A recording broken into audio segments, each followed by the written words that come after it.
नमस्कार दोस्तों। आज मैं आपको सुनाऊंगा। बहू रोज देती थी सास को जहर। हाल ही में नैना का विवाह हुआ था और उसने अपने पति और ससुराल वालों के साथ खुशी खुशी रहना शुरू कर दिया था कि कुछ ही दिनों के बाद उसे पता चला कि वह अपनी सास के साथ नहीं रह सकती।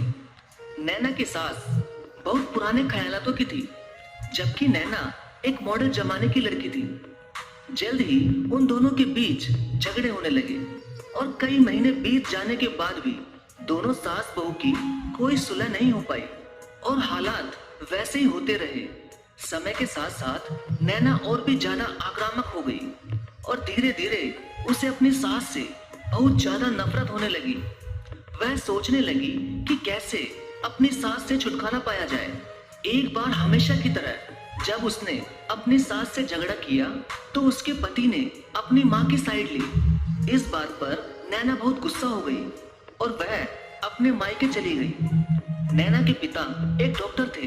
नैना ने अपने पिता को अपने ससुराल की सारी बात बताई। उसने रोते हुए अपने पिता से कहा कि पिताजी, मुझे आप जहर बनाकर दे दीजिए ताकि उस जहर को मैं उसके खाने में मिलाकर दे दूं और उस बुढ़िया से छुटकारा पा सकूं और वह खुद ही मर जाएगी। नैना के पिता को यह सब सुनकर बेहद दुख हुआ और उन्होंने अपनी बेटी से कहा कि अगर तुम अपनी सास को जहर दोगी तो हम दोनों को जेल जाना पड़ सकता है। ऐसा करना ठीक नहीं होगा।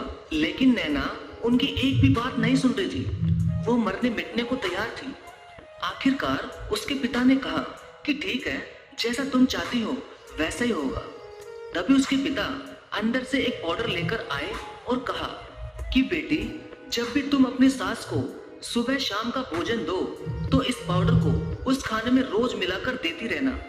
इससे धीरे धीरे कुछ ही महीनों में वो मर जाएगी और लोग सोचेंगे कि वह प्राकृतिक रूप से मरी है। फिर नैना के पिता ने यह भी कहा, क्योंकि किसी को भी तुम पर शक ना हो, इसलिए अब से तुम अपनी सास के साथ कोई भी लड़ाई झगड़ा मत करना, बल्कि अब से तुम उनकी खूब देखभाल करोगी। भले ही वो कुछ भी कहे, तुम गुस्से से उनसे बात नहीं करोगी और हमेशा शांत रहोगी ताकि तुम पर कोई शक ना करे। नैना पिता की हर बात से सहमत हो गई और अपने ससुराल वापस चली गई और अपने पिता के बताए अनुसार उसने अपनी सास के खाने में रोज सुबह शाम वो जहर वाला पाउडर डालना शुरू कर दिया। समय बीतने के साथ साथ नैना के सास का भी नेचर बदलना शुरू हो गया, क्योंकि नैना अब अपनी सास की खूब देखभाल करने लगी थी। इसलिए उसकी सास भी उसके प्रति बिल्कुल शांत हो चुकी थी और वो अपनी बहू से प्यार से ही बात करती थी। 5 महीने बीत गए। नैना रोज अपनी सास के खाने में जहर का पाउडर मिलाती रही, लेकिन अब घर का सारा वातावरण बदल चुका था। घर में कोई झगड़े नहीं थे, बल्कि नैना और उसकी सास दोनों ही एक माँ बेटी की तरह रहती थी। दोनों एक दूसरे की तारीफ करते थे। अब ऐसा लगता था कि मानो वो दोनों एक दूसरे के बिना नहीं रह सकते थे। तभी एक दिन नैना रोने लगी और उसे ये चिंता होने लगी कि जहर की वजह से उसकी सास जल्दी ही मर सकती है।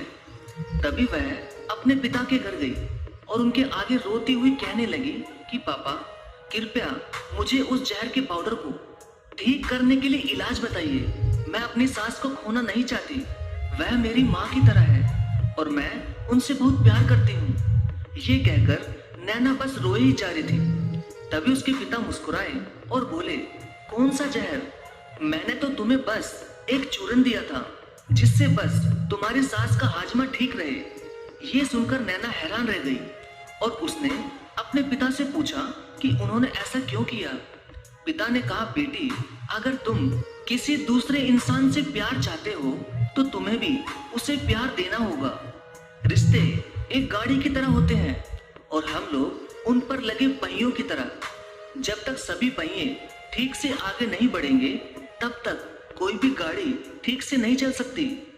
तुम्हें इसी बात का एहसास दिलाने के लिए मैंने ऐसा किया और तुम्हें अपनी सास की सेवा करने और उनसे प्रेम से बात करने को कहा, ताकि तुम्हारी अच्छाई देखकर तुम्हारी सास भी पूरी तरह बदल जाए और सास के प्रति तुम्हारे इसी प्यार की वजह से तुम आज उन्हें जहर से बचाने के लिए मेरे पास भागती और रोती हुई आई हो। यही है एक सास और बहू का प्यार, जो प्यार पूरी दुनिया में तुम्हें कहीं नहीं मिलेगा। धन्यवाद।